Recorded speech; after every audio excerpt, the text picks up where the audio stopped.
আপনার কাছ থেকে আপনার বন্ধু হটস্পট চাইলো এবং আপনি দিয়ে দিলেন। এখন সে কি করলো, নানা রকম মুভি ডাউনলোড করলো, টিকটকে ভিডিও দেখলো, ইউটিউবের ভিডিও দেখলো, সকল এমবি শেষ করে ফেললো। আজকের পর থেকে এই কাজটা আর করতে পারবে না।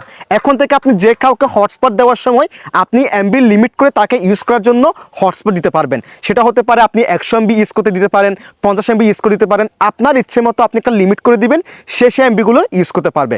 তো চলুন সেটা কীভাবে সম্ভব আমি আপনাদেরকে দেখিয়ে দিচ্ছি। নিয়মিত এরকম ইম্পর্টেন্ট ভিডিও পাওয়ার জন্য ফলো করে রাখতে পারেন, যা আপনার অনেক কাজে দিবে।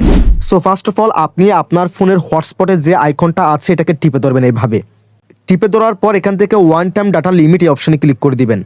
এরপর এখান থেকে এটাকে অন করে দিবেন। এটাকে অন করে দেওয়ার পর এই যে দেখেন সাইজ, এই অপশনে ক্লিক করে দিবেন। সো এবার আপনি তাকে এখান থেকে আপনি কত এমবি ইউজ করতে দিবেন, কত এমবি আপনি ব্যবহার করতে দিবেন, 50, 100, 150, 200 আপনার মতো করে, অথবা আনলিমিটেড হলে কাস্টমটা সিলেকশন করে দিবেন। যদি আপনি চান সে 100 এমবি ব্যবহার করবে তাহলে এখান থেকে 100 এমবিটাকে সিলেক্টেড করে দিবেন। এরপর সে যখন আপনার থেকে হটস্পট নিয়ে ওয়াইফাই ব্যবহার করবে সে শুধুমাত্র 100 এমবি ইউজ করতে পারবে। That's it.